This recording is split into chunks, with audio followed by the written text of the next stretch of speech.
culture. Everything is permitted.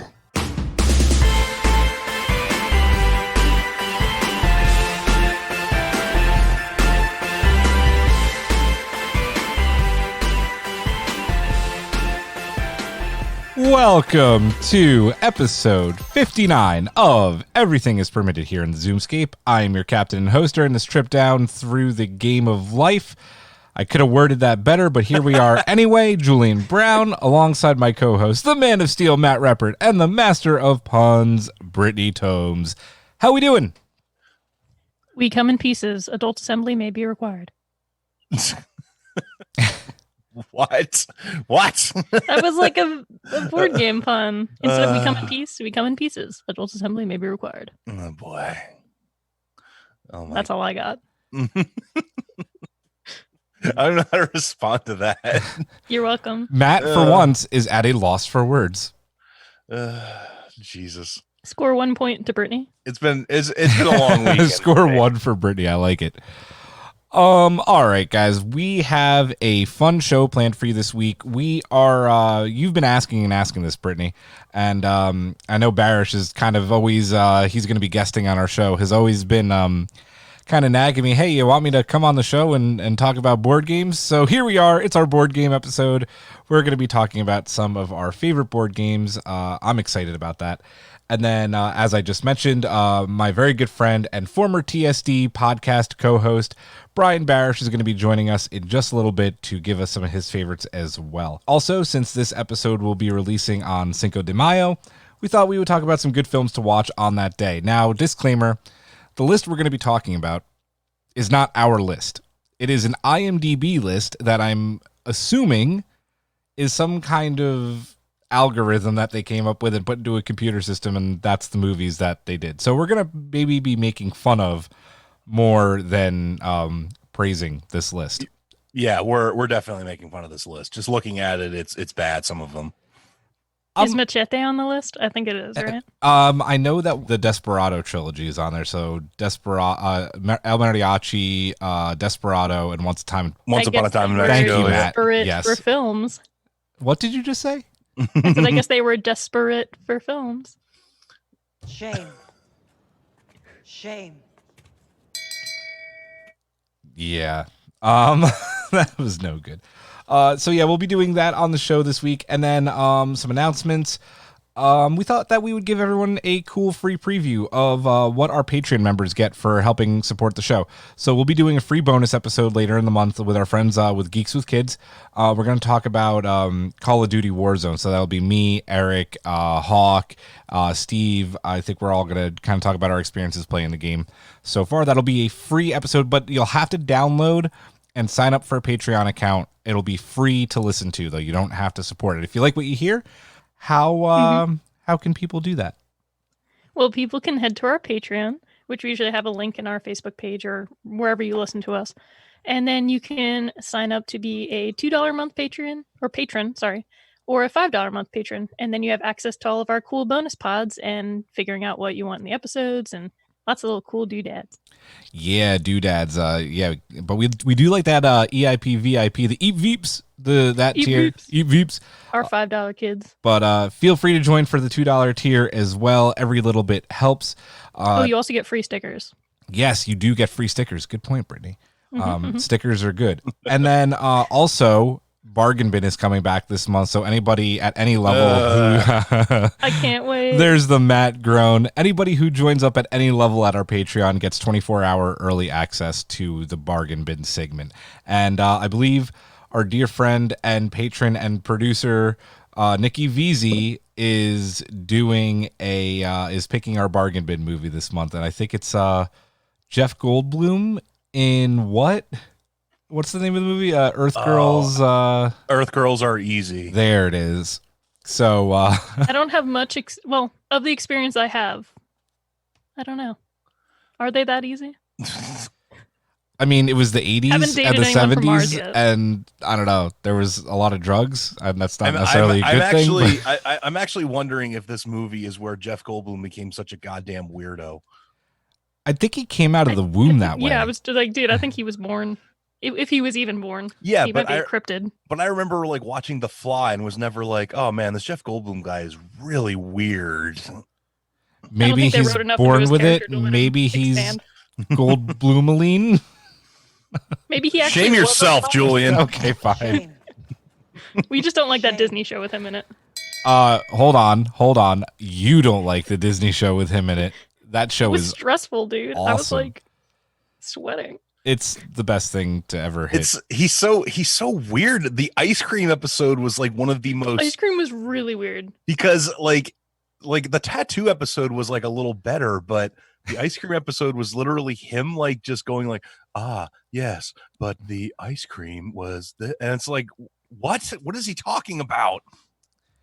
Listen, it's Jeff Goldblum, man. Don't mess with Jeff Goldblum. The show Life, finds a way. show should just be called We Follow Jeff Goldblum Around with a Camera, and that's it. Or we gave Jeff Goldblum free reign to do whatever the hell he wants, and this is what we filmed. The sneaker one was just like, I don't know what was going on there. There's, I guess, a whole sneaker underground, but yeah, that was weird. And then quickly, Matt, how can people support us if they don't want to join our Patreon? By giving us ratings, preferably 5-star on Apple Podcast or wherever else you listen to Everything Is Permitted. We are I think that was your also. best one yet. That was really good. I actually think I'm going to give you a round of applause.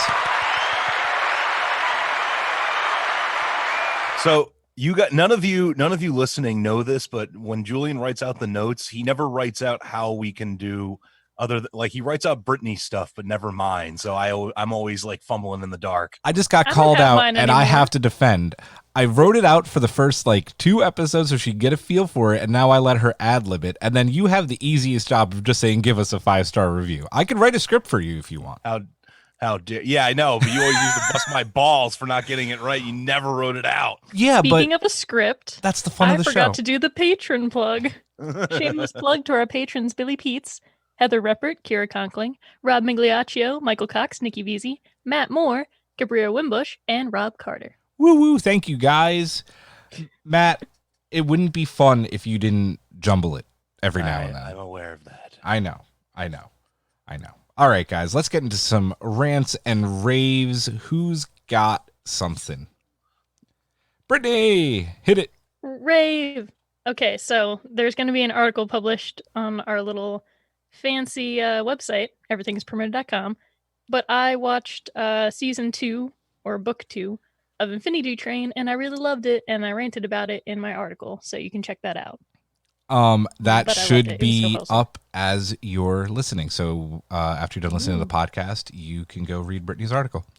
So go do it. It's good. And check out everything else on our website. We have some really good pieces on there. Matt killed it with Animation April. Yes.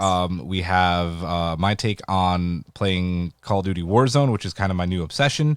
There's a bunch of other great stuff on there, like our podcasts. You can find just about anything on there. You can find everything on there. Yeah. You didn't want to say it, so I did. You're welcome. I don't know. Matt, do you have a rant or rave?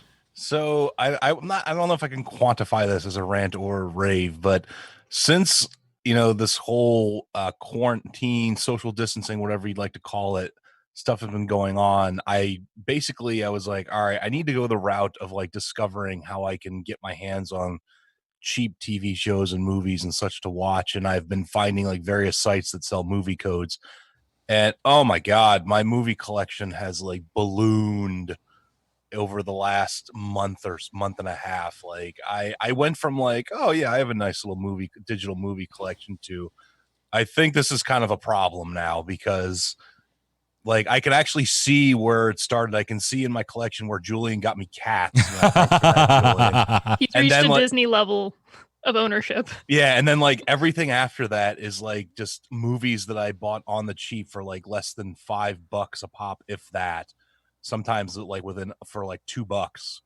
And I mean, I bought everything from Pan's Labyrinth all the way to Great film. Yep, all the way to the Apollo 11 documentary, The Current War, with Benedict Cumberbatch and Michael Shannon and Tom Holland, Groundhog Day, Vin Diesel's Bloodshot, which I still haven't watched. Oh my god! And I have so much crap in here now. I don't even know what to do about it. I haven't watched half of it, but If you want, I can give you my movie codes.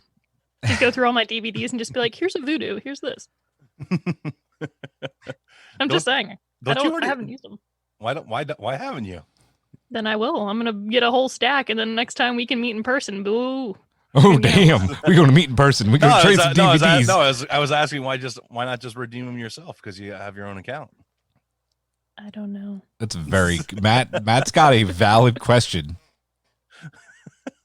I always just like looked at the slip and I was like, one day I'll do this, and I never did. Matt, I just want to say I don't think it's a problem. I think you're someone who enjoys and values entertainment and good movies and television, and you're just cashing in on that. I applaud you, sir. Yeah, I now own all 6 Mission Impossible movies. I bought it for less than $5. Those are good movies. Nice. Most of them are good. Yeah. The second one was a little too hardcore. I stand by that movie. I still remember the Limp Bizkit trailer when they ride at each other on motorcycles and jump midair and smack into each other. I remember seeing it in theaters and went, "Oh my god!" Yeah, Ghost Protocol was fun. Ghost Protocol was really fun, and everything after Ghost Protocol has been really fun. But yeah, I'm gonna rave. I have a couple of raves. First, Brittany.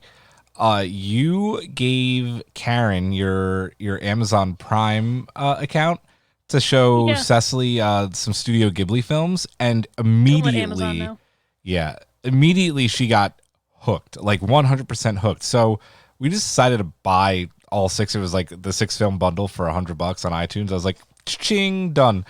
And she's just been watching and watching and watching. So you've gotten Cecily hooked on Studio Ghibli, and like I've been playing video games and just watching her watch on my computer in the background, and I'm gonna have to check them out. I didn't know They're really good. They're fantastic. I must have missed you guys maybe talking about it every now and then, but like the English dubbed voice actors, like you got like Liam Neeson, you got Matt Damon, you got Claire Danes as Son and Princess Mononoke. You're like, what the hell?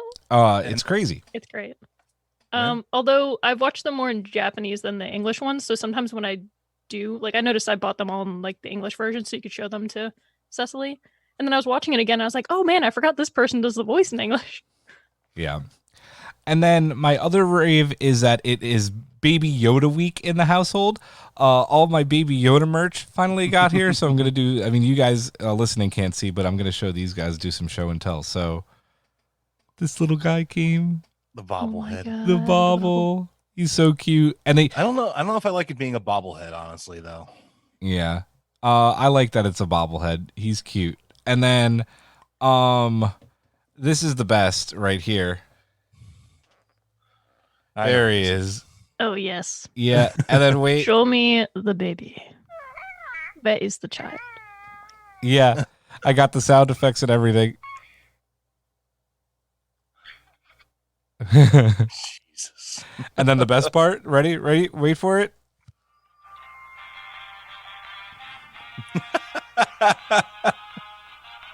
Yeah, he has the theme in him.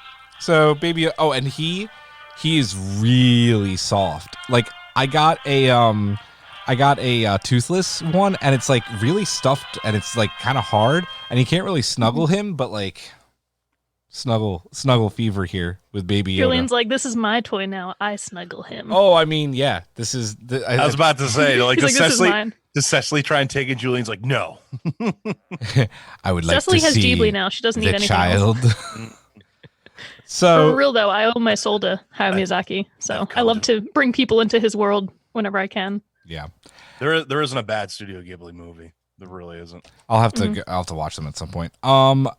Mr. Barrish, you've heard us rant and rave. Do you have something to rant or rave about? Well, I've got one or two. Well, let's see. I just finished watching Devs, which is a limited series. They used to call a mini series when I was a kid, but it's a limited series. When I was a young scrapping lad. When I was a young scrapper, yes. Back in the beginning of Battlestar Galactica. Back in my day. We used to. Where's Ellen? Sorry. we used to have these things called videotapes. Anyway, no. So it stars Nick Offerman, and it's funny because everybody knows Nick Offerman as Ron Swanson, and here he was playing a dramatic role, and it actually worked really well. The show is kind of a mind screw. It really is, but it's also really well done cinematography, and also the music is really great. So go watch that. Will do. Yeah, Devs, where can I it be found? definitely will. It's on Brittany. Hulu and FX via Hulu. So if you have a Hulu account, then you're good. If not, well, Well, You're Hulu's- fucked. Or just borrow someone's account. exactly. Yep. Pretty much. I just realized Portrait of a Lady on Fire is on Hulu. There you go. The Oh, year after I Brittany's got rid getting of Hulu. real. God damn it. I can lend you my login if you want to watch it again. Because you lent us your login. Because then I can finally write that article for it. I wasn't going to say it, but here we are. I started it, but then I thought there was no point because people couldn't go to theaters to see it. So I was like, when do I write this? Nah, you're good. I was a You're fool. good. You're good. All right. Does anybody have anything else? No? Huh? Nothing? No more rants and raves? Then it is time for... The permitted minute. Brittany? Sorry, I was bringing it up. The permitted minute. Let's try that again. I'm sorry, I was clicking my page over. Yeah. I needed to see it.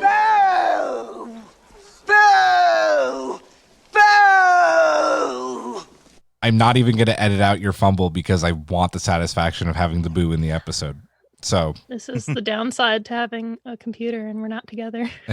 it's called a printer. I had Zoom up and I was looking at your wonderful faces, and then I was like, oh shit, I gotta find permitted minutes. I And then still I print mine out. No one looks in my face. I try to. And your printer doesn't work? Well, last time it ran out of ink, so this time I was like, I don't know if we replaced the ink. It is, in fact, the permitted minute, and we are going to go here in 5, 4, 3, 2, 1. Mr. Gaeta, start the clock. Starting on May the 4th, all 9 Skywalker Saga films will be available to stream on Disney+. Maybe they edited out the Reylo kiss? Sticking with Star Wars, a virtual convention is planned for Star Wars Day, again on May the 4th. The cinematic announcement trailer for the latest Assassin's Creed entry, Valhalla, launched this week, and will be a PS5 and Xbox Sex launch title. Odin is with us.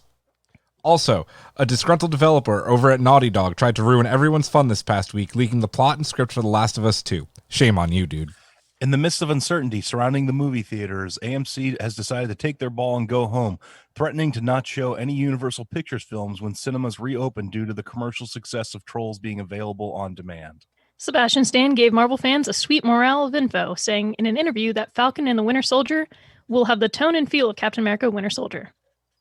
We did it with plenty of time. That should have been morale. That was a typo, but that's what I'm known for, these typos. That should have been morsel. Well, I read morale. You most certainly did, and that's what you should have read, because that was what was on the outline. I literally just thought it was a cute little phrase. I was like, sweet morale of info. Like, we're getting a little morale boost right now. Okay. You know, I realize it's probably not my place to say this, but I just want to remind everybody that Julian at one time was the editor-in-chief of a blog. He does a good job editing. I do. He does. It's just nobody edited this for him. I never edit the outlines. I just write them and send them, and you get what you get because it's an outline. You get what you fucking deserve. Exactly. We did that permanent minute. We've been ever since we've had to record on Zoom. The permanent minute has been hit or miss with getting it. So I think we're 2 for 2. No, we're no. We messed up one. We're 2 for 4. Right? I think we're 2 for 4 since doing Zoom. Yikes. So yeah, there we go. That's what? That's 5. That's 500. Barrish, you know the numbers better than I do. Yeah, it's 500. You'd be in the Hall of Fame if you were a baseball player. Damn right. There you go. This is not a baseball show, though. This is a nerd show. This is Everything is Permitted. And Brian, I will officially welcome you back to the show, sir. It has been a little bit. I think the last time we had you on was to talk about that rather disappointing Game of Thrones final season. Yeah, It wasn't good. No, it was not. I felt positive about it at the time, but as time has passed, it's kind of slowly eroded, like rotting whale carcass on the beach. This won't make Brittany happy, but some of the memes I've been seeing around the Last of Us 2 leak have been like, because apparently there's some story issues, and DB Weiss, they go, did the Game of Thrones writers write the script or something? So I already know everything. Oh, did you read the leaks? Dude, it's impossible to avoid them. Oh no, I thought you So were I also avoiding said them I like didn't the want to talk plague. about it. Oh, I've tried, but even amongst like fan groups where have been actively avoiding it, people post stuff just to be assholes. Oh, I'm so sorry. That fucking So sucks. I've seen videos, I've seen things, I've seen the script. Yeah, like I know. Okay, we won't talk about it anymore. It sounds like you're upset about it. That's it. We're done talking. No, I'm gonna give the game a chance and play through it and see how the story plays out. But it does suck when people do spoil things because it's going to ruin the experience of playing the game, regardless of if you like what they do or not. I will ask you one question, and you do not have to answer it. Are you happy with what was leaked, or are you upset like it seems everyone else is? I think you can tell. Yeah, I can. Okay. All right. It ruined my day last week. Oh, I'm really Because sorry. I avoided it successfully for at least 24, almost 48 hours. Yeah. I And still don't know anything about it. Me so neither. Yeah. Fine. Guys, let's talk about some more joyful things. Some of our favorite board games. It is our board game segment. When we first started Everything is Permitted, we were focusing on tabletop gaming a little bit too, but that kind of fell by the wayside, which is okay. We kind of found our niche, but every now and then it's fun to come back to our roots a little bit. And we're going to talk about board games. There's a lot of great stuff. Board games have become very popular. You see some really awesome board game stores opening up around at least, our area. And I think we're just going to get right into it. Brian, some favorite board games of yours. We'll kind of do one at a time, go around as much as we can as time permits. Sure. I have a few listed here, and it's good because I've been able to kind of expand my horizons over the last couple of years. We've been in the hobby for about 7 years, but my favorite right now is a game called The Quacks of Quedlinburg, which is a terrible name for a game because initially when you look at the game, it looks like it's a game about ducks because it looks and sounds like a game about ducks. It's actually you're a charlatan. That's what the quack is. You're a quack doctor going around making potions for everything from stinky feet to broken hearts. But it's actually a potion. Yes. Then we'll get you this game. But no, it's a bag builder, and what's great about it is, and there's an expansion that has since come out, but there's literally maybe about 50 or 60 different ways to play this game, just because all the parts could mean different things. It's been a favorite at both of our gaming groups for the last month, so that is my favorite at the moment. Awesome. That sounds ridiculously crazy. I want to play it. I want to play it now. Yeah, exactly. Next time when the world's not ending, we can do it. There you go. This is like the better sequel to Untitled Goose Game. Brittany, this was your idea for the show, so we'll come to you next. One of your favorite board games right now. Okay. This one's really fun to play. It's called Fury of Dracula. As I'm making sound effects, I shouldn't lift them up. No, it's okay. Be tactile. It's fine. Yeah, Fury of Dracula is a really fun game. One of the players plays Dracula, and you have a map of like Europe, and basically he has a hideout somewhere, and then the other players play the characters from Bram Stoker's Dracula, and you're trying to find out where he is and stop him and kill him before the blood moon rises. Like after you play for I think 2 weeks, it goes around the map. It's really cool. It can be easy or difficult depending on how early you find Dracula, but it's so much fun. I prefer playing as Dracula than the people because Dracula is stressful because you're trying to run away, but then when you go around as people trying to catch him, when you don't, it's like rough. Is it kind of really like cool. Is it kind of like Werewolf, like where people don't know who Dracula is? Or... No, you know who the Dracula you do. player is. Okay. Yeah, because they have a character, and he only pops up once you find him on the map. But then you're basically running around Europe and using trains or roads. You can't travel at night, stuff like that. Werewolf really is cool. more of a social deduction game. Yeah. It seems more like an actual classic board game. Right. Yeah, but it's really fun. Like when it goes really well, the game can go on for a while. When you catch him too early and kill him really quick, then the game could last maybe only 30 minutes. So it's really hit or miss. Depends on like if people get a card where they can guess a town that he might be in. Like the board goes wild. Like I mean, the players go wild when they pick the right spot on the board. So that's happened a few games.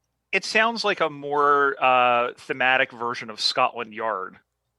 Because it's like trying to figure out it, and that game is old. That game goes back to like 83, I think, was when that came out. But that's basically just you're hunting on the board for somebody, and you've got like limited clues as to where they are. Yeah, that's basically it. But then he can lay traps for you. Like if you find one of the recent places he's been in, like for example, you're like, oh, were you in Versailles or were you in I don't even know, like Sarajevo?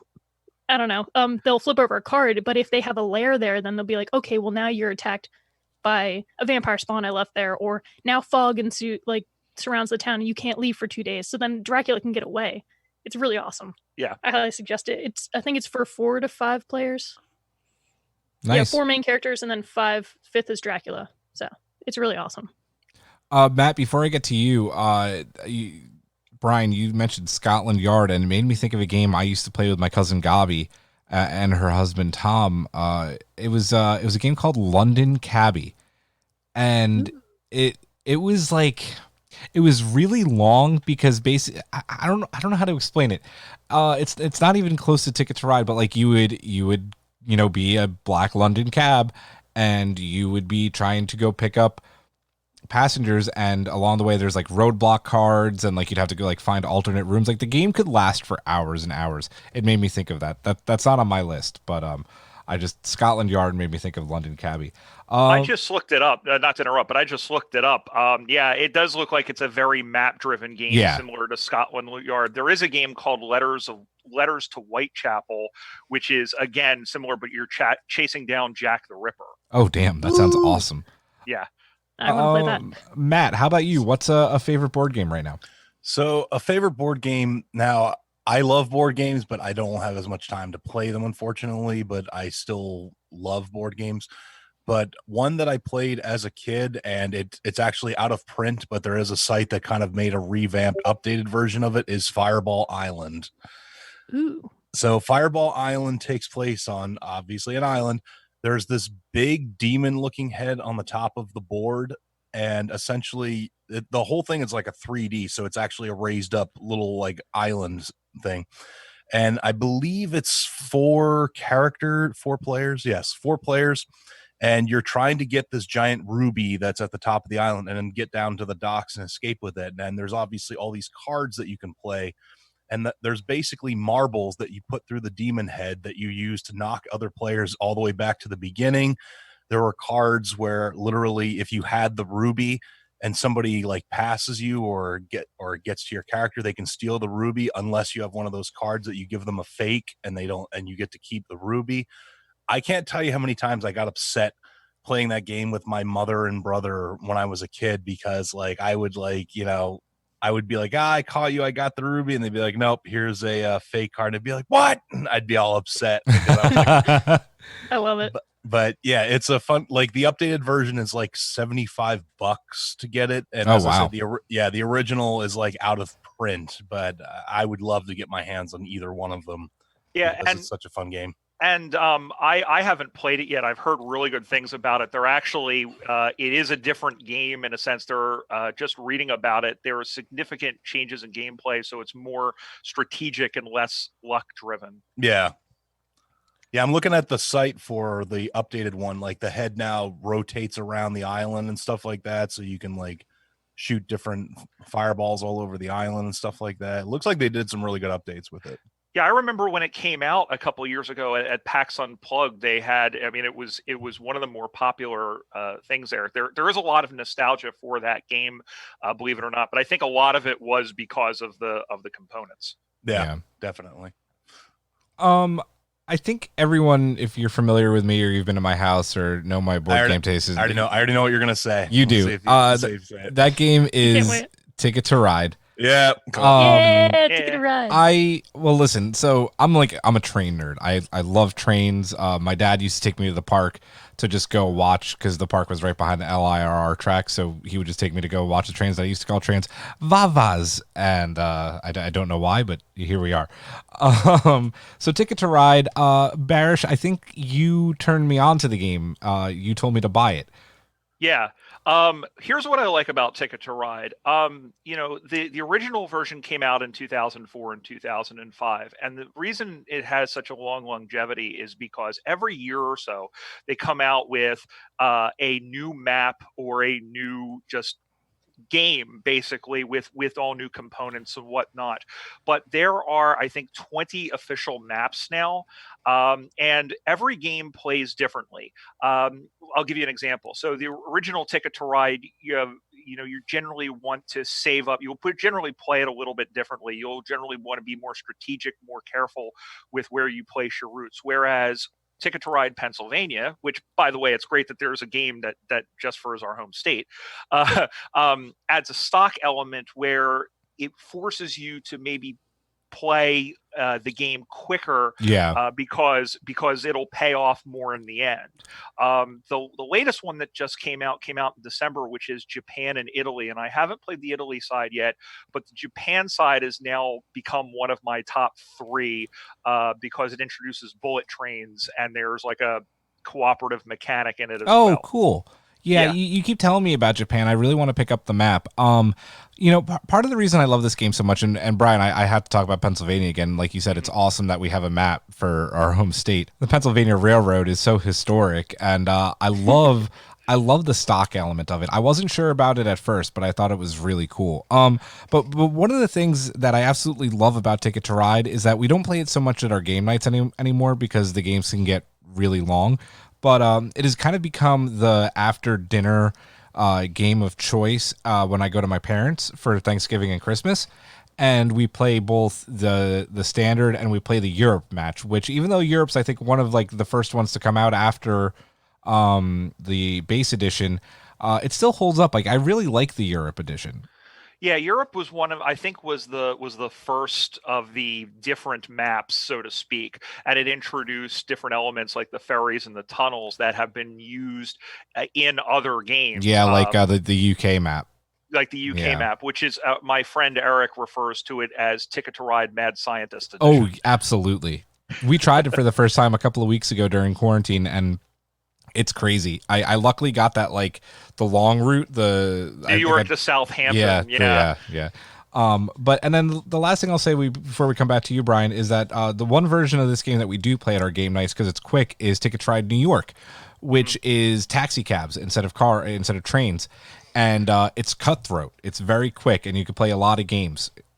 Yeah, they just came out with a new version, in that same ilk called Ticket to Ride London, which is in the same. It's a small map. It's designed to be played in 15 minutes.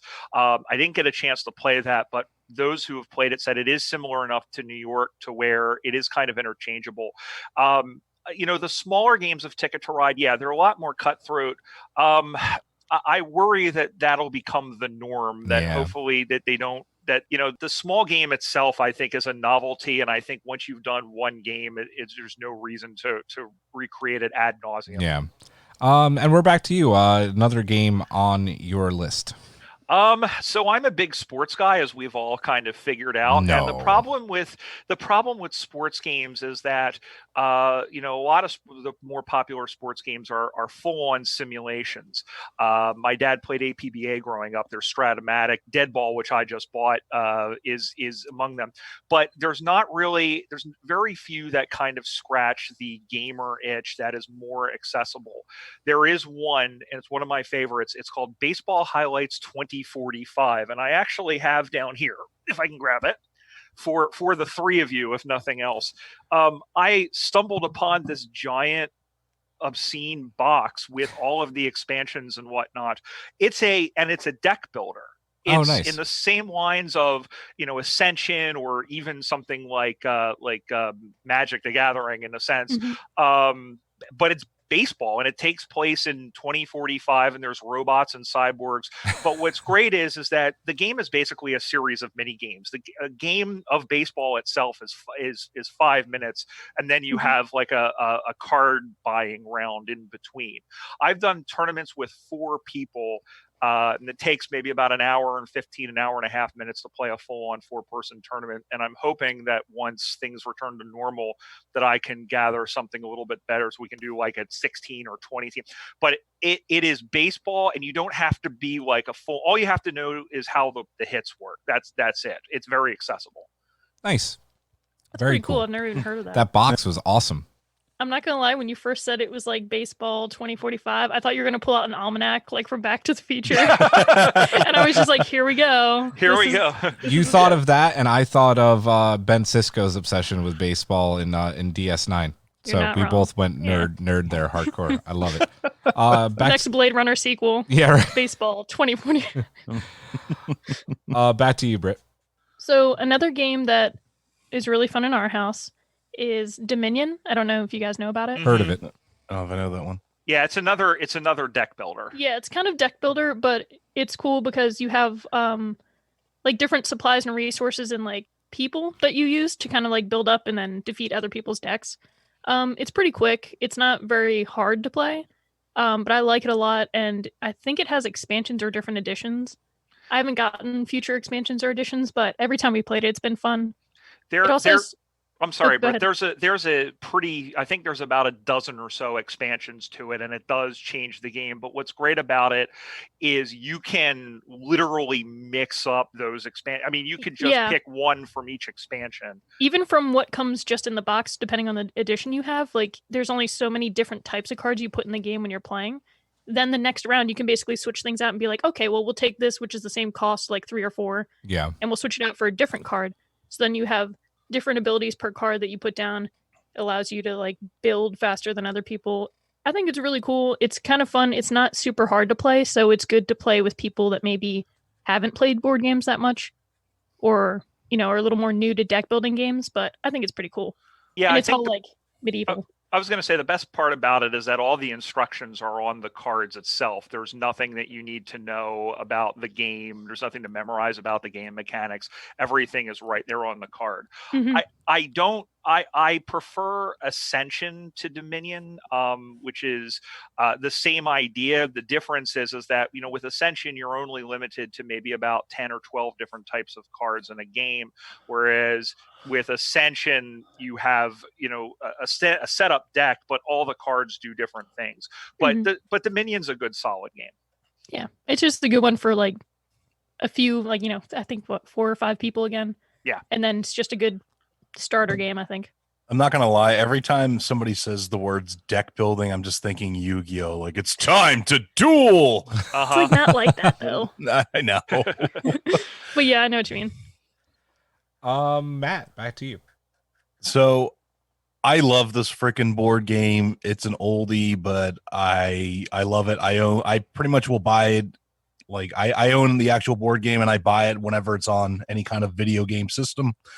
And that is the Game of Life. Yeah, I love Life so much. I love that game. I don't know why. I can't tell you why I love it so much. I love little cars with the little pegs in them. I love spinning the little thing in the middle, the zoom, and like getting a little sound effect from it. I love all that crap.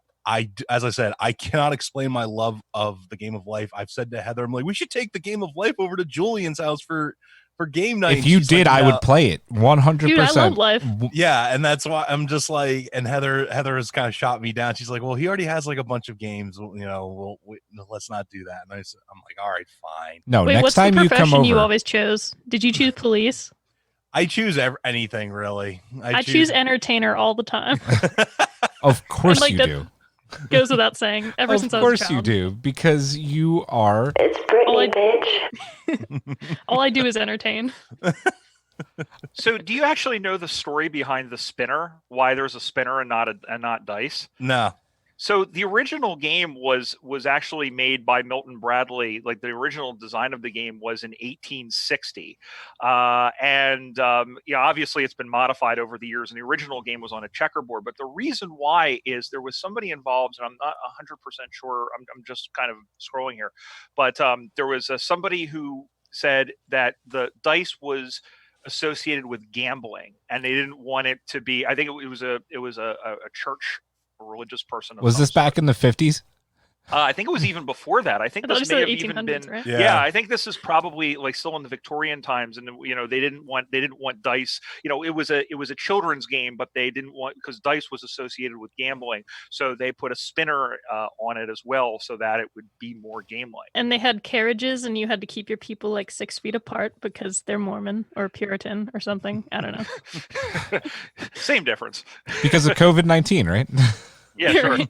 Social distancing. No, but Matt, like I would, if you brought that over, I would play it in a heartbeat. I would tell people to drop what they're doing and come play Life. If we weren't playing, like I would always insist to my cousins to play London Cabbie, and they'd kind of like slowly talk me down because they didn't want to spend the hours playing. And they're like, "No, Julian, let's play Life." And I'd be like, "Ooh, Life, okay." Much for the same reasons you, Matt. Like I love the spinner. Just going around that map and putting the pieces into the game board was always so, because there's that little mountain that you have to put in the green part. I don't know. Yeah.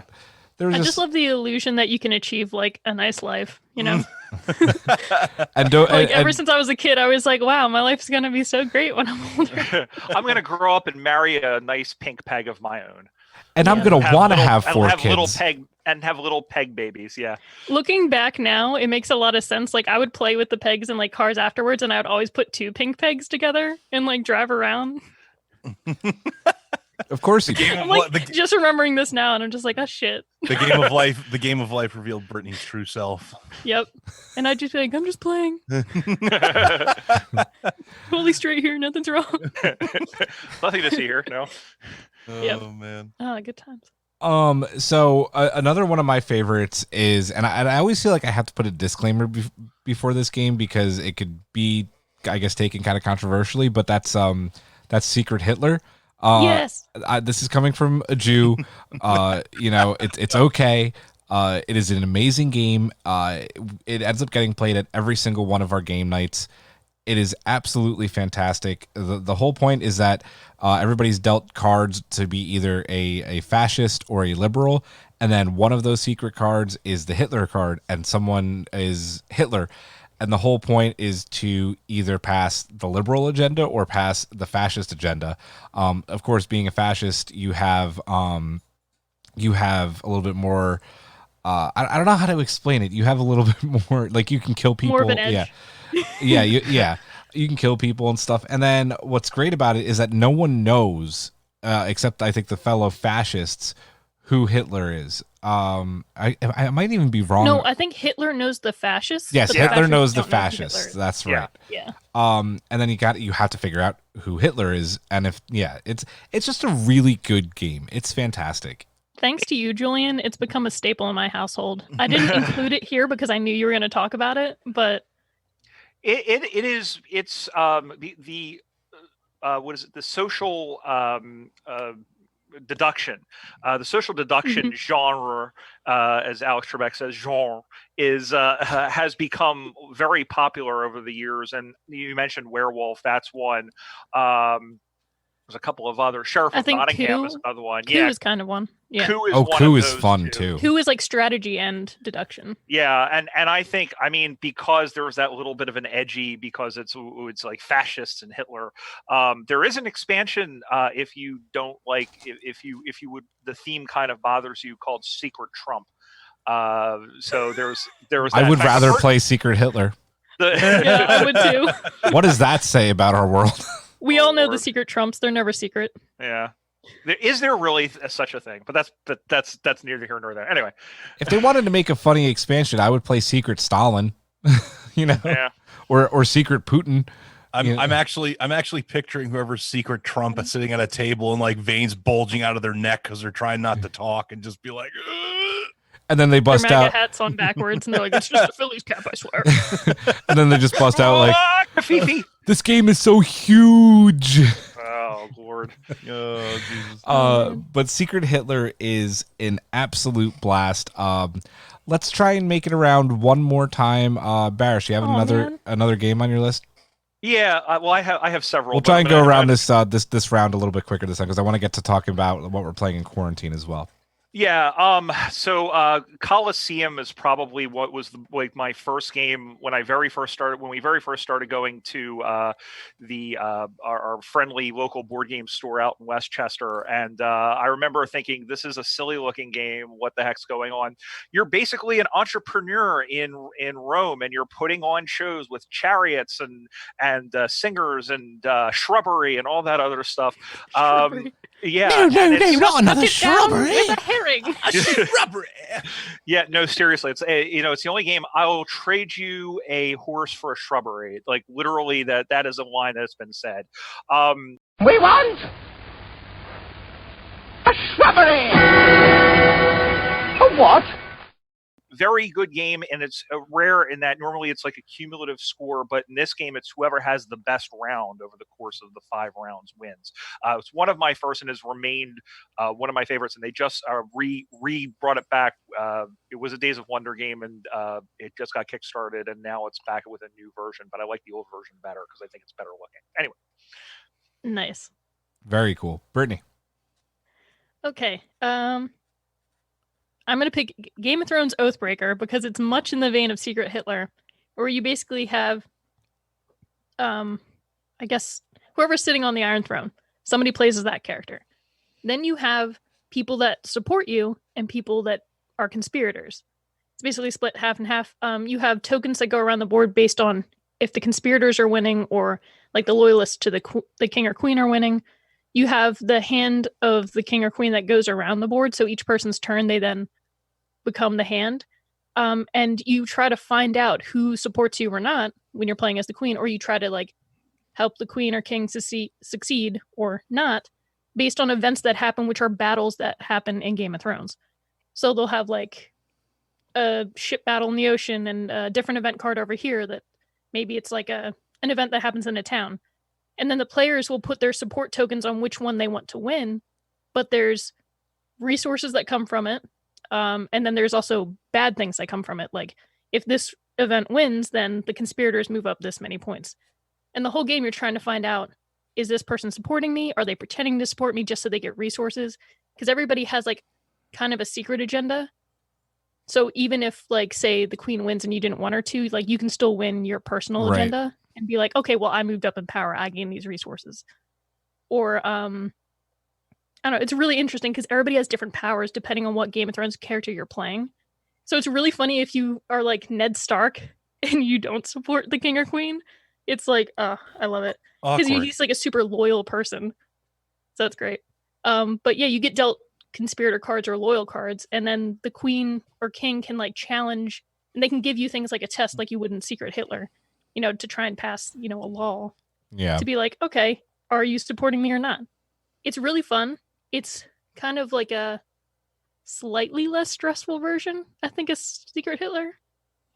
Either way, you're going to be sweating by the end of it, like I'm always sweating. Nice. Matt. So once again, I'm kind of more of a classic board games type of guy, and I can't play this game anymore. I don't think because I legit will probably get pissed off. Is the original Friend Wrecker Risk?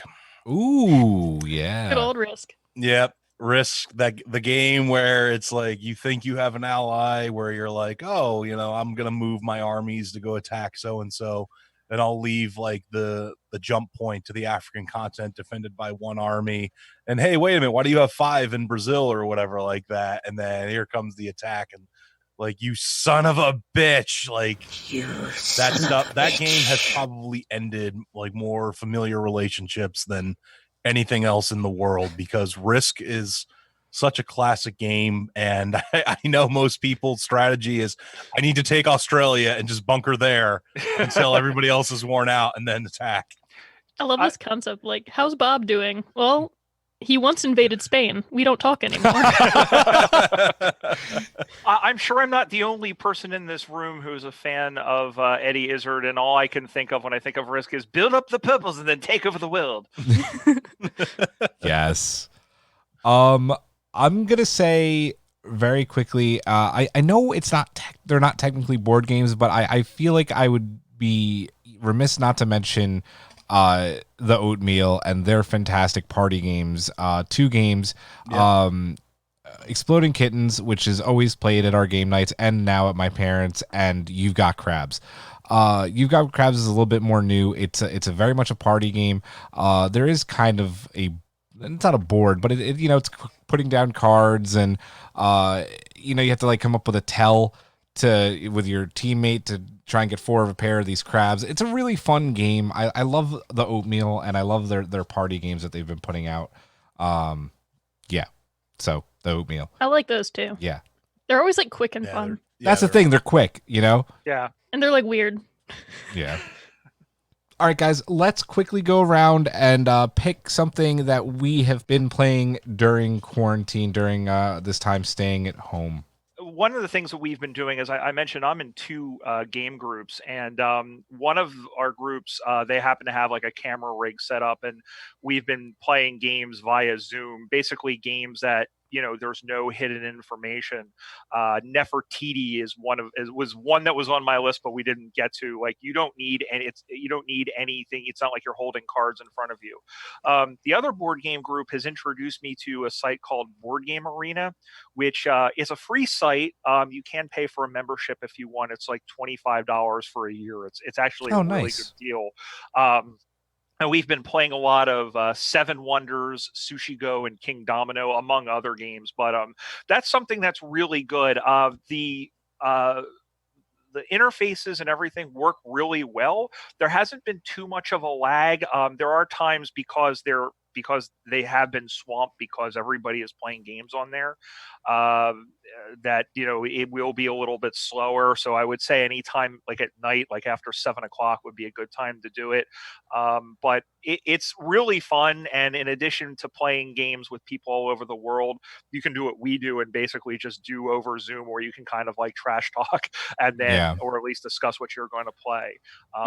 And then my wife and I really quickly, we've been playing a lot of Wingspan, which is another game we didn't get a chance to get into, but right now it's like the big hyped game right now. Is that the bird one? Yeah, it's the bird one. I saw some people playing it at Wade's before everything happened. Yeah, well, I was lucky to pick it up. I have that, and I have the European expansion. It's a good game. The problem is with more players, it just takes way too long. It's better game with 2 or 3 players. Cool. Brittany or Matt, who's got a game?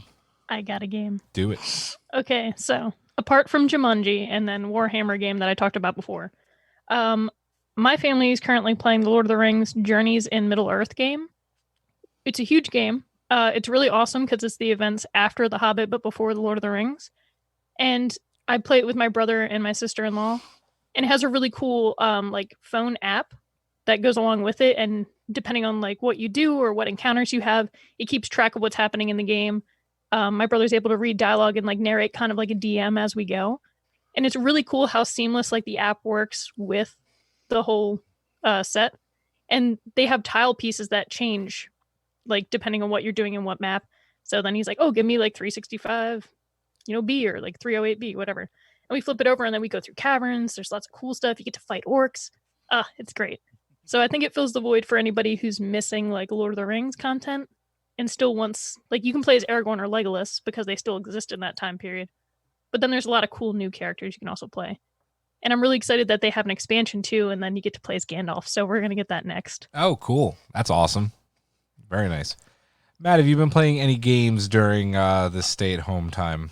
Unfortunately, I haven't really been able to because obviously it's just Heather and I. And, we don't, like, as much as we enjoy some board games, she and I just, like, also our schedules are so vastly different. We're just not able to really play stuff. So fair enough. I'll cap it off then by saying we talked about it near the top of the segment. Ticket to Ride. The Pennsylvania map comes with the UK map as well, and for the longest time we kind of just didn't touch it because we were intimidated by it and all the different cards, like the steam engine cards and the long route cards, and we finally were like, well, we have all this time on our hands. Fuck it, let's play it. So we opened it up and didn't even realize we hadn't even opened any of the cards or anything yet. So we had to undo the shrink wrap and everything. And we played it and it was fun. I think I enjoyed it more than Karen because we haven't played it since. I don't know if she just didn't like the map. I thought it was pretty cool, but it's a lot. It's like a lot of things that you have to keep track of. The one downside to Ticket to Ride, Julian, is I feel like a lot of the maps aren't really conducive to two players. New York, you can do a two-player play. It does get really cutthroat, as we mentioned, but there's Nordic countries and Switzerland, which are designed for a lower player count of 2 to 3 players. So maybe that might be something worth looking at if it, cool. And just in general, because I think a lot of people, obviously, it's just you and a partner right now. For anybody who's listening, there are a lot of really good 2-player games, not only games that are of a larger player count that are good for 2 players, but also just straight up 2-player games. Jaipur is one, Patchwork is another one. Look up those games. So you're not limited to the type of games you are just because there's only 2 people in the house. Yeah, I have a few games that they can work with 2 people, like even though they're up to 4, Yeah. Well, there are definitely some new games that I want to try out after hearing you guys. I'm definitely curious. Brian, you'll have to send me a list. I think when we're done recording this podcast, I'm actually going to finally go ahead and order the Tokyo map if I can find it. Yeah, this was a really fun segment. Brian, I want to thank you for coming on the show again. It's been a while. We need to have you on sooner rather than later. Thank you so much. May I have 5 seconds to plug my podcast? You may not. No, I'm kidding, of course. Yes. Where can we find you? What are you up to? So I do a lot of work in the Australian football community, and I know there's a lot of people who might not be listening who don't like sport, who might not be into sports, but Aussie Rules Football is a combination of soccer, rugby, football, volleyball, and a small South American mosh pit. It's a really exciting sport, and I just interview people who are involved in the sport here in the USA. Not many people know about it, but the people are wonderful. It's called the Marks and Stripes USAFL podcast. So anywhere you can find your podcast, iTunes, whatever, you can listen to that, and I talk with interesting people, and it's a lot of fun. Do you have any social platforms that you would like to plug? I'm on Twitter at Barrish USAFL, BARRISH USAFL, and you can follow the league. We're doing a lot of social media stuff because like all the other sports we're kind of shut down, but you can follow us at USAFL 1997 and on Twitter and Instagram. I'm sorry, at Facebook at facebook.com/USAFL. It's called the United States Australian Football League. Very cool. Well, thanks again for coming on. We will talk to you soon. Let's get right into our next segment. This was originally going to be a kind of, I think, more, none of our segments are ever serious, guys. But this is going to be going down lists of some favorite films that go with the thing. But as I looked at this IMDb list for Cinco de Mayo films, I think either someone just was ridiculously lazy or it was an algorithm. I have to assume that it was an algorithm. So we're going to pull up this list and we're going to go down it and see why these movies would be worth watching on Cinco de Mayo. And Brittany, you immediately called it out when I put this in the messenger originally. At the very top of the list is the awesome Disney Pixar film Coco. I love Coco. That being said, we know it's not for Cinco de Mayo. It's about the Day of the Dead, which is in November. But we're going to talk about films that are important to Mexican heritage, and hopefully either take place in Mexico, have Mexican actors, or are important to Mexican cultural heritage. So Coco is definitely a gorgeous film. I mean, I don't know anybody who's seen it and doesn't like it. It's really awesome. I used it as a teacher when I taught about the Day of the Dead, and also about the importance of family. So when I taught about words for mother, father, grandma, grandpa, everything like that, even house pets, I used this movie as an example because it had a lot of vocabulary words. It's not too high of a level for early learning students. So yeah, I love it. It makes me cry every time. I can't not. The music is amazing. Yeah, I love this movie. I think it's Disney and Pixar's most colorful film. If yeah, I think so. There's just such doing Day of the Dead was such a smart decision because there's so many like cool visuals they could do with it. The characters, the music in it is fantastic. Just a great movie, for sure. Yeah, I also love Coco. And as already been mentioned, it is colorful as hell. Like just the bridge with like, is it flower petals? I forget what it's made out of. Yeah, it's made of petals. Yeah, off of the petal. Like the bridge alone just looks amazing, and it's just it's one of those things where it makes you wonder like how much work had to be put in just to make the bridge.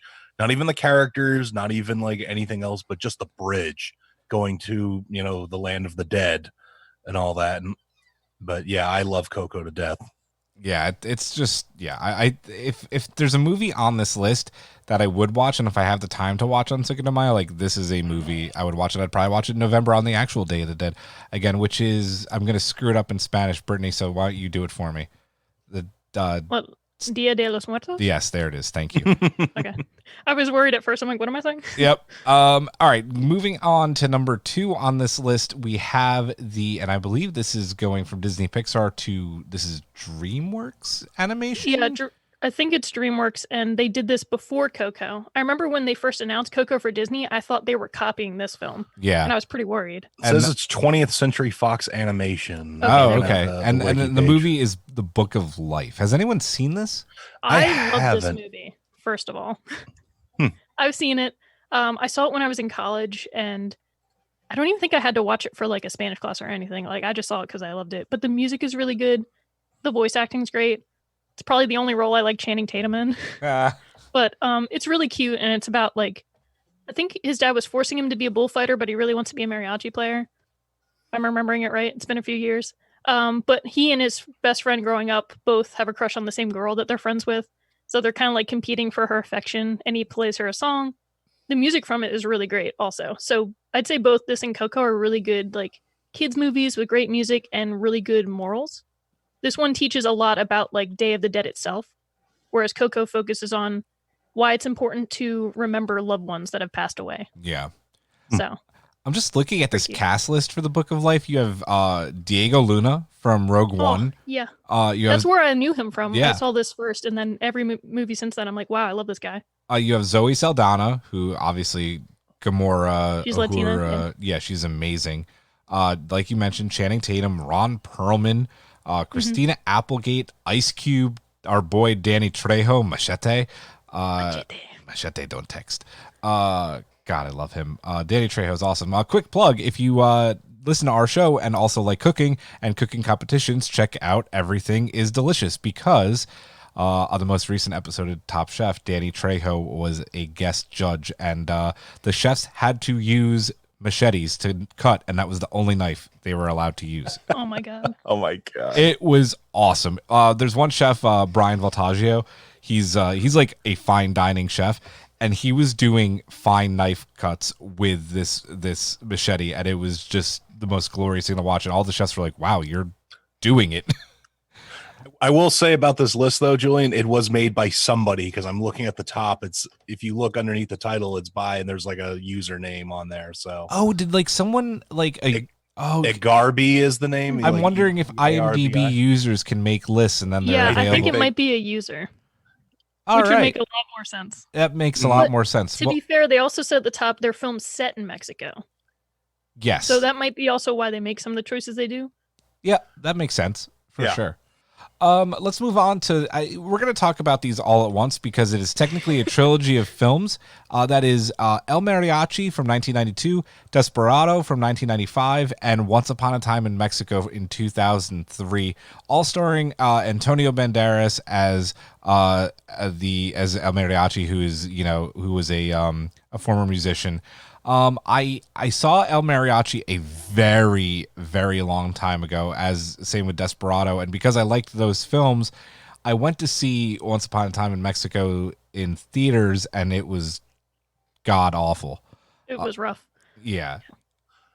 We actually had that DVD from Blockbuster because my aunt, I guess rented it, but then she moved from her house when she did, but never returned it. And I guess they never find her for it. I don't know, but we found it years later. when we were like unpacking things or something, and I remember like the case or the cover of the DVD with that little like scorpion in the O. Like I was like, oh my god. Yeah. Blockbuster was like, whatever, we're going out of business. Who Well, gives they're a like, shit? to be fair, it was Once Upon a Time in Mexico. Yeah.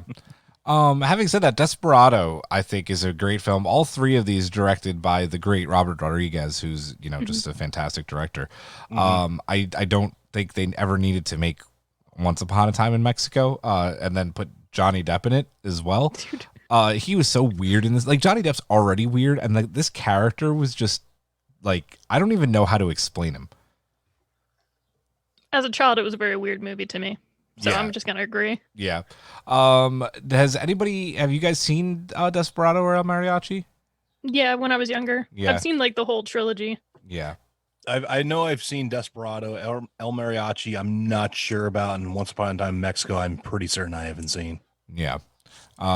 You don't need to see it. It's not good. I like Antonio Banderas a lot, and it is just like an over-the-top action trilogy. 100%. So, Yeah, like, yeah. You just take it with a grain of salt. I wouldn't say to people like, oh, this is what you should watch on Cinco de Mayo because it has anything to do with the holiday. But if you want to support, Mexican actors and a ridiculous over-the-top action series, then yeah, totally go for it. Yep. All right. Next on the list is a film I don't know if any of us have seen. I haven't seen it, and that is Born in East L.A., which is starring, it's I guess it wasn't Cheech and Chong yet, but Cheech Marin is in the film. I haven't seen it. I know nothing about it. No, I haven't seen it. I don't know. Yeah, I've never even heard of this movie. Yeah. But all now right. I'm intrigued. I'm interested. Well, yeah, it's Cheech without Chong, which can you even have that? I don't know. Wait, is that like there's like American sunglasses and then like a police hat on top? Like, is Yeah. that supposed to be border control? Oh, that's interesting. But It's an interesting poster. This is definitely. So apparently this movie came out like after the whole Cheech and Chong stuff, because apparently I'm looking at the wiki page. It's based on a song of the same name released as a 1984 single by the two of them. Oh, Born in East LA. That was a joke because it's born in the USA. Yes. You can hate me. I don't even know what to do with you right now. But it's a comedy, so hopefully it's good. I mean, Cheech. I mean, I don't know. It's only rated slightly lesser than Once Upon a Time in Mexico. That's not saying a lot, I think. I know it's. I don't know. Moving on. Karen's seen this. I haven't seen it. Number 7 is Tortilla Soup from 2001. It's a romantic comedy, and I know nothing about it. It's on the list. Nothing. Yeah, I know nothing about a bunch of these movies, Yeah. honestly, on this list. And I then, don't know anything about this one. yeah, we're gonna move right along to number 8. Probably good though. I've heard of this. I also haven't seen it. Instructions not included. I haven't seen it either, but I definitely heard of it. Yep. And then moving on to number 9. Now this is where the list gets It's weird. it gets really weird. The Shallows, or just Shallows. I haven't seen it. I know a lot about it because it was, I think, like attached to every single movie I went to go see in the theaters. This trailer was there for it. A mere 200 yards from shore, surfer Nancy is attacked by a great white shark, with her short journey to safety becoming the ultimate contest of wills. Starring Blake Lively. I guess it takes place in Mexico. It does. That's- The beach. that has to. The beach is in Mexico, like that her mom went to, if I remember correctly. The great white And- shark is obviously Mexican. Very important to our heritage. Let's go. Like okay, this user, what's his name? Agarbi. Like, all right, man, I get that, you're doing movies that take place in Mexico, but maybe leave the one about like the girl and the shark out of the list. I don't know. Moving right along. Number 10. It's Keanu, baby. A Walk in the Clouds, directed Keanu is Hawaiian Canadian. I was looking up this movie because I saw it on the list, and I don't even think it takes place in Mexico, because I was looking at it, and like it's some soldier comes back from World War II and he returns to San Francisco and all the other stuff, and it's talking. And I guess like the woman that he kind of falls in love with, she's from a Mexican American family. but she's Yes. she's There you go, guys. There's the connection right there. oh my God. Like I feel like this guy ran out of movies and he's like, well, I need to make a long list. I think he has 31 films on this list. So let me just put some garbage on here. To be fair, most Americans can't name more than Coco in the Book of Life anyway. You're not wrong. That's True, a good point. but like this movie, like I would say the movie Sicario has more to do with Mexico than this movie because they actually definitely. Maybe he was trying to like change it up. So he's like, let's throw some drama in there. I don't want it all to be about drug cartels or like violence. Well, Yeah. to be fair, none of the movies up to I guess Desperado and all that, but whatever. It's funny because right after A Walk in the Clouds, his 11th is directed by the same guy, Alfonso Arau. Maybe is the director Mexican? Around? Let's- Yeah, I believe so. Yes. So that And might then have. it did show some cast members, I guess, in A Walk in the Clouds. Yeah, are- he's Mexican, so that Mexican. makes a lot more sense. Okay. Yeah, but his description says an eclectic list of films set in Mexico. Hey, they noted it's eclectic, so they know what they're about. Ugh, Like Water for Chocolate is a really big film, though. I've never so- seen it. Never seen it. I haven't seen it either, but I know about it Yeah. just from like learning about it in class. 1992. Yeah. So it is a big film. Brittany wasn't get why alive that's then. Oh, I You keep know what? forgetting that. I don't need this shit. May not have been alive, but I wouldn't have made this list. God, you forget for like a hot minute that Brittany's not our age, and then oh shit, she wasn't born when I was like 7. That happens to people all the time. yeah. They think I'm like 35 until I like do something really weird or I use slang, and then they're like, "Oh God." Oh God. I'm old, Yusuke. Now, the next one on gonna this get list I have seen. It was a really bad movie, and that is Brad Pitt and Julia Roberts and James Gandolfini, and I think one of his last movies. This is The Mexican. Yeah, so this This just looks bad. Yeah, this definitely because James Gandolfini died in 2013 and this came out in 2001, so he hadn't tired. This might have been pre. No, it was not. It was not pre-Sopranos. Ah, okay. I thought he died a lot sooner than 2013. No, I mean a lot. I'm always wary about films that are called like The Mexican, but then immediately have like 2 white people as the stars. Well, and it's also directed by Gore Verbinski. J.K. Simmons is in this movie. What the hell? Oh, I'm telling you, this is peak Mexican representation. Obviously, It was not a good movie. And if you want the description, a man tries to transport an ancient gun called the Mexican, believed to carry a curse, back across the border, while his girlfriend pressures him to give up his criminal ways. Oh boy. Yeah, I think they just were looking for a reason to get Brad Pitt and Julia Roberts together, and this was the movie that they did. Sometimes I always wonder what goes through some actors and actresses' heads when it's like, we got a movie for you. Like, yeah, that sounds great. The Mexican. it's usually Let's- just the money. Because this is early in Brad Pitt's career, right? 2001. Well, so- no, not that early. If you're good at something, never do it for free. Exactly. I mean, that's what it comes down to, right? It's always about the money, you know? Oh, you want to put us together in a film? Pay us. And they Or it's probably about the resume. yeah. It made 66.8 million. I'm trying to look at if it lost money. I bet it didn't just because of the cast. It did not. It made back its budget, but it did not do it by much. The budget was estimated to be about 57 million. It made 20 million in its opening weekend, which is not, I don't think anything spectacular. And then, well, okay, so domestically it broke it at 66 million, and it actually made a pretty good amount of money worldwide. It made 150 million, well, close to 150 million at 147. So putting Brad Pitt and Julia Roberts together, I guess, was enough to make people go see this. I went to go see it, so I actually got carded and gave because I was not 17 yet, and this was rated R. I got carded and gave them a fake ID, and they let me in. It was pretty awesome. I was very proud of that moment. Wow. I know. So maybe you should have given up your criminal ways. I mean, It's maybe. really about Julian sneaking into the theater. Yep. Time for our favorite film, Our favorite film. Who wants to say it? Machete. Machete. Machete. Don't text. I'm not gonna lie, I actually had a blast watching Machete when it came out. I think it's also like one of the only roles that Michelle Rodriguez like doesn't technically die in. So like we have this ongoing joke in our family. Like every time she's in a movie, we're like, okay, she's probably gonna die. Like she's the Sean Bean of female actors. Yeah. So I think in this one she gets like shot in the eye or something, and then in Machete like 2, whatever that one's called, she like comes back, and I was like, I knew it. I knew she was still alive. This movie has no right to be as fun as it is and actually good. Like, this is a good movie. And I don't even think it's like in the realm of it's so bad it's good. Like, it's just really fun. Yeah, it knows exactly what it is, and it doesn't try to be anything it's not. So this would be like a bargain bin movie. If we watched it, I'd probably be like, this is exactly what I want from a garbage bin movie.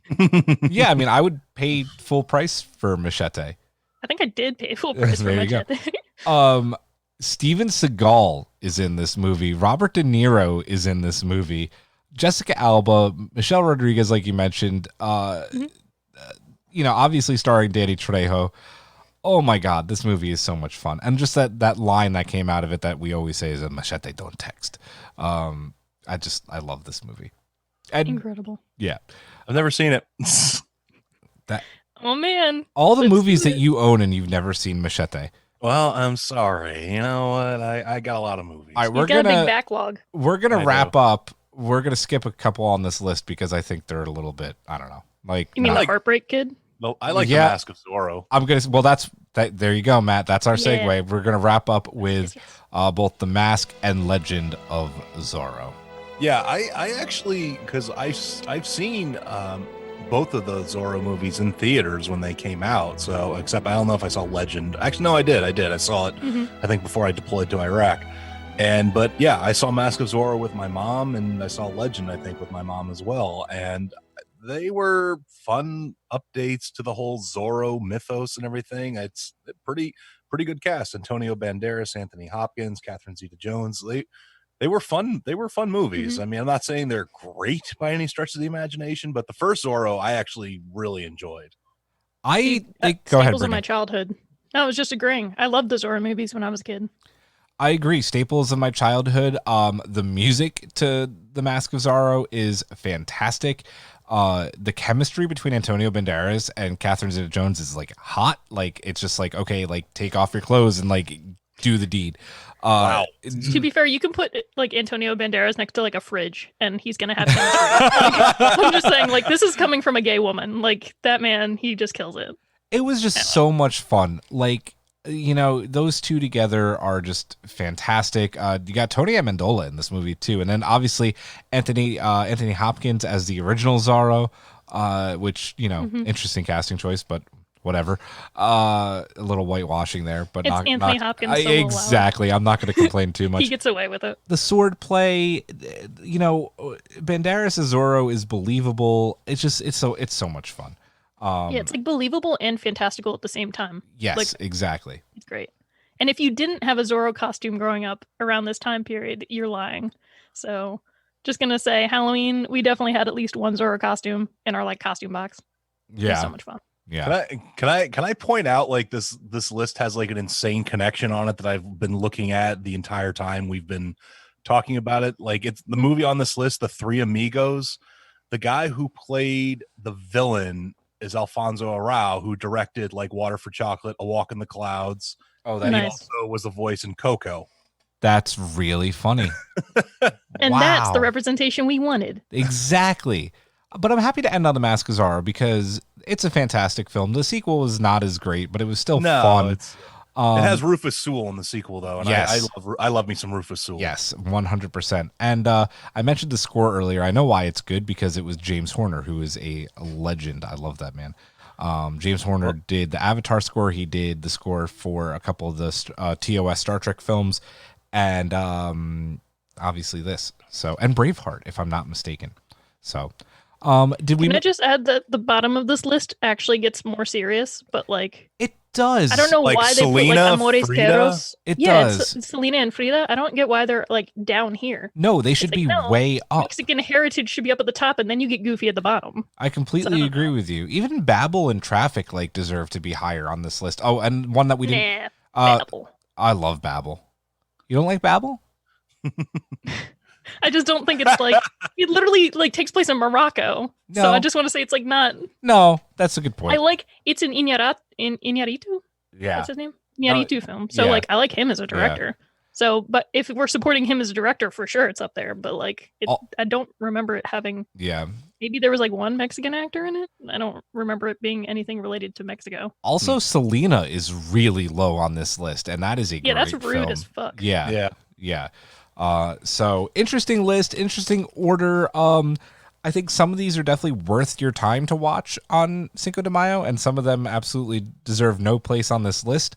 I don't know. We should include the link so they can look at it themselves. Yeah, the link will be Man in on our Fire. description. I'm sorry, Man on Fire shouldn't be on there. No, it shouldn't. It takes place in Mexico City. That's it. Yeah. Like saying James Bond Spectre. Y Tu Mama Tambien is also on here, which obviously is that's a big one. Yeah, it's Alfonso Cuarón. Definitely worth being on here. It needs to be higher up. I don't understand this guy's. I just don't understand his ordering here. I don't know if it was the website put them in a random order. It doesn't look that way. I don't know. It's weird for sure. Maybe they were trying to cater to like American audiences up at the top. Maybe. Anyway, like, here's Heartbreak Kid. Take a look. Even though I was about to say, wait, who's in that? Never mind. I thought Cameron Diaz was in that, and I was going to be like, well, you could argue that she's like, I guess think she has Cuban descent, but still, it's not Mexican. Take a look at our list. Let us know if you agree. It is in our description. It is also on our website at everythingispermitted.com. That is going to do it for this week's episode. Next week is going to be a lot of fun because if you haven't watched it yet, the Clone Wars finally wrapped up its final season. We are going to binge that and review the season, what we liked, what we didn't. There's going to be a lot to digest. A lot of people have had amazing things to say about it. And we're also going to be talking about awesome moms in film in honor of Mother's Day. So for Matt, for Brittany, I'm Julian. This is Everything is Permitted. Have a good night.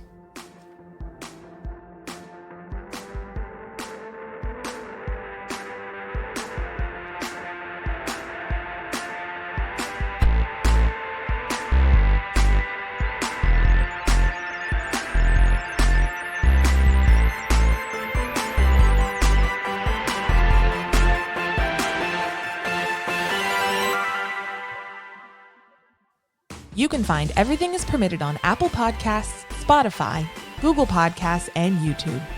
Everything is Permitted is produced by Rob Migliaccio, Nikki Veazey, and Geneva Stein-Shivers. Our executive producers are Michael Cox, Brittany Tomes and the Tomes family, and Julian Brown.